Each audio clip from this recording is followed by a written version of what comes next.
If you could make at least $100,000 a year, would that solve all or at least most of your problems right now? I thought so too. Turns out just created new problems I didn't see coming, which is why, yes, in this video, I have 7 of the worst money-making mistakes that I made after making 6 figures, so you don't, regardless of the income level that you're at. I help you make money in different side hustles, focusing on the gig economy, different gig apps and platforms. And I also started my business here on YouTube in 2017, full-time since 2020. So I always made like $40,000 to $50,000 a year, and then suddenly it really started to ramp up. We'll say between $100,000 to $200,000 net per year. So let's say for you, you're trying to go from like A to B income, and you finally start hitting some of that higher B income or even more. One of the worst things that you don't really realize might be happening now that you have money, number one, lifestyle creep. Very common. Lifestyle creep. So you start to be around like more money, more people, or you think you need to be, and you just start spending a little bit more money. So I started to shop exclusively at Whole Foods. I bought some more clothes. I bought a nice car. Now, granted, if I had my finances in check, sure, I can afford the higher monthly car payment. It fits within the 10-15% of my gross monthly income for the auto loan. But again, I bought shoes. I bought more clothes. I bought these fancy lights and more fancy lights and more expensive fancy lights. And this outdoor cooking thing that I never really use, maybe once a year, that cost, pretty penny there. It's not cheap. So I was focusing on buying things that don't appreciate, they depreciate, they lose value over time. And I'm not going to get any return, any ROI on buying things. And it kind of leads us into number 2. It's not just buying things, but lifestyle creep is like, oh, well, now I'm making this kind of money. I need to really personify and live in that world of, oh, now I'm making money. But again, it leads into number 2, overspending and unnecessary spending. It wasn't just buying things, but it was buying things too often and just wasting money on things like, let's say, Uber Eats, where I would spend probably at least $300 a month on getting delivery, all the fees. And even though sometimes I'd go pick it up, I was just blowing through money, no investments, no assets, not contributing more to a retirement account, an IRA. I'm just blowing through money. Subscriptions, food subscription plans, supplement subscription plans. I had a Factor meal subscription, like those little portable meal things. I had an Athletic Greens or an AG1 green powder subscription. As you make more money, it's okay to spend on some of those things, subscriptions, clothes, whatever it is, but you need to take care of those more important things. The retirement account. I should be building my investment portfolio. I kind of was, but I really wasn't. I was spending too much of my discretionary income on things because I wasn't doing number 3. I wasn't tracking any of this and budgeting. I had this very damaging, I'll be real with you, very damaging mindset of zero budgeting. I just knew every month, like this amount of money, 5-figure amounts is going to come into my account every single month. So if I spend more on Uber Eats, or if I blow through money on the subscriptions, or I buy more clothes, or if I buy this and that, or I'm out and about, I'm spending money, I always just thought it's fine. It's fine. I'm making good money. I have a lot of money coming in next month. What that did is it did not plan for periods of fluctuation in my business here on YouTube. For instance, you didn't really know this on the back end. If this is the first time that you and I are meeting, would love to have you subscribe here because we've righted the ship. I'll talk about that at the end of the video. But I didn't plan for any lower periods of income. So around late 2023, YouTube here had some weird kind of glitch thing where they said my incoming audience wasn't a valid viewership. It was called invalid traffic. It wasn't valid viewers. So because of that, those views were not served in ad. And that's how basically you get paid here on YouTube, a percent or a portion, I should say, of the ad spend. The problem was, in part, I didn't have an emergency fund. So 3 to 6 months of expenses, rent, I was like liquid enough, but what that caused me to do is get behind on a credit card. So I'm spending for the business. I'm spending just on my daily expenses because I'm like, well, I'll get the points on the credit card and then I'll just pay it off. Again, always thinking because I have this money coming in next month.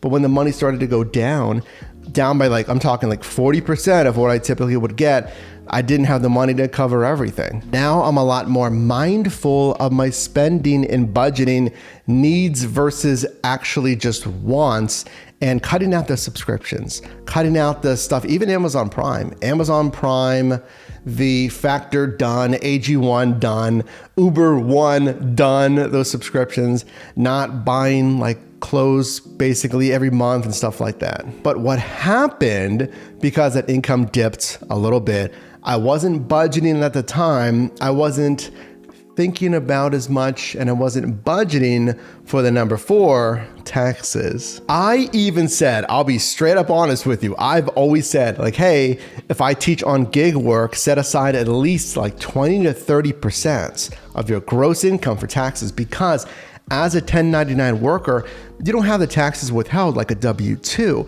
So come tax time, you have to pay as a 1099, the federal, the state, self-employment. So you have that additional tax of self-employment. And since I wasn't budgeting, since I was blowing through too much money, I didn't set aside enough for taxes. Also, they want you to pay quarterly taxes. Why? Because when you pay a quarterly estimate, it's going to set you up for not a huge tax burden or surprise when you file. So instead, you break down you have your numbers as well, your expected tax payments into 4 quarterly installments. So I put some money towards it, but I wasn't budgeting, so I didn't have enough to pay every single quarter. And there's deadlines, and if you don't pay the quarterly, you have to pay a fee on top of that as well when you file. So what happened was, to be honest with you, I had to play catch up on my taxes, which is not fun. So as the revenue corrected, I was making more income. I have my website, yourdrivermike.com, for like products and stuff for gig workers. And again, I told you some new stuff is coming in 2025. As the income increased, I had at least some money back where I could catch up on the taxes, but that's not fun, right?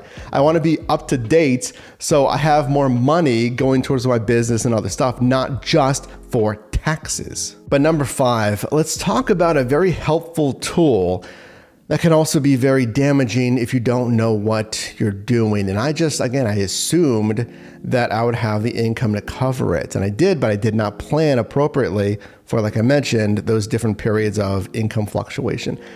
Credit cards. So I have an Apple Card with most all of these credit cards, a higher interest, 23% on it.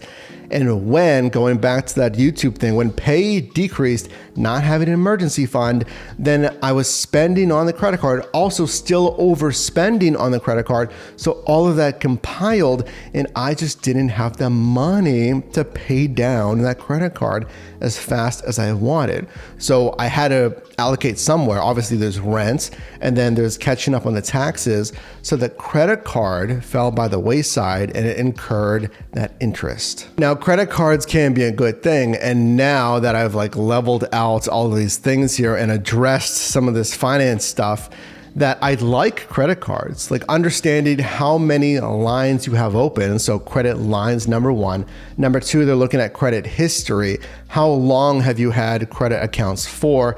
Number 3, credit utilization.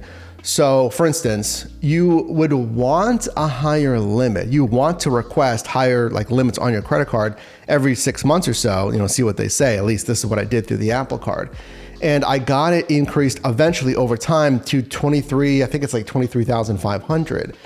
So the credit utilization is if I use $1,000 or if I'm carrying a balance of $2,500. What ratio is that? What percent's $2,500 out of my complete cap there of 23? And I'll be happy to say, let's address the credit cards. Is now that the cash flow is back, cutting out discretionary income, I paid off 67. It was like $6,200 on the Apple Card down to zero. And then I had a PNC business credit card as well, for my business here on YouTube, like gear and stuff like that. Paid that off to zero, down from $6,700. Number 6, probably something you're thinking of, but we haven't really discussed it yet, is the actual value, like the dollar value of making this kind of money now versus, 10, 15 years ago. Just the spending power. So if I'm making, let's call it like 115 or whatever number it's going to be, like 150, the actual spending power less all those taxes, because this is gross income. So say you gross like 150, then the federal, estates, local, self-employment, what you're actually left with. Let's just use like $100,000 for easy math here, net, $100,000 net after taxes. That's great. But think about if you're paying higher rents, like I have higher rent here, think about what you can actually spend that money on and the value of that now versus then. But I'll take full responsibility, obviously, of my own finances as one person with no dependents, no pets. There is absolutely no reason to get behind like I did. And lastly, number 7, just hitting your number here. I got to tell you, whatever number it is, I don't care if it's like, 50, 40, 80, 200, whatever number it is, per year. And frankly, my number is even higher. So I'm quite motivated now with life lessons, and frankly, a little bit behind, I'll be honest with you, a little bit behind with, retirement and stuff like that. At least now that I've learned these lessons, and once you hit, this is the warning for you, okay, little takeaway. Once you start getting, making more money, the business is growing, whatever it is, or you start getting closer to hitting that number, please watch out for the lifestyle creep. Research credit, understand how to use credit, look into that credit utilization, and look at your bank statements. Something that I never really did, but I sat down and looked at my bank statements, and there were subscriptions in there. I'm like, I don't really use this anymore, or it's just not worth it to have this subscription. Look at how much you're eating out when you do go out. You think, I'm just stopping at this one place, but you'll see here I spent 15, here 18, 35 on a lunch or whatever with somebody, and it really adds up. And if you're doing that most days because you're going out or whatever it is, work from home, you work from a cafe or something, look at your actual spending. You don't need new clothes every month. You don't need to buy the most expensive thing. That's another kind of mentality I had. I'm like, well, I want to buy the most expensive thing. And there's a time and place for that, not necessarily like more expensive means better quality, obviously not always. So watch for stuff like that. And you can't really see it when you're on the inside and you're spending that money, because I would just justify a lot of that spending. I wouldn't even think about it. The justification was so like instant. I would just buy stuff because I'm like, well, I like sushi and I'm working hard. And remember, I justify like, oh, I have a lot of money coming in next month, but I wasn't setting enough money aside. And I was just justifying like, oh, well, I'll be fine. I'll have enough money for when it comes around to it. So while I'm not exactly where I want to be, like maxing out my IRA and building up my portfolio, which I think should be at like 20,000 plus right now, and it's not. The credit cards are paid off. That's a start. I've been canceling most every single subscription as well, cutting back on that discretionary income that we talked about. So while I'm not perfect, or I guess I'll say where I want to be exactly right now, I just want to let you know, like, cut out all that other stuff. Skip that step entirely and start the best practices now, especially with finance. Again, regardless of the income level that you're at right now.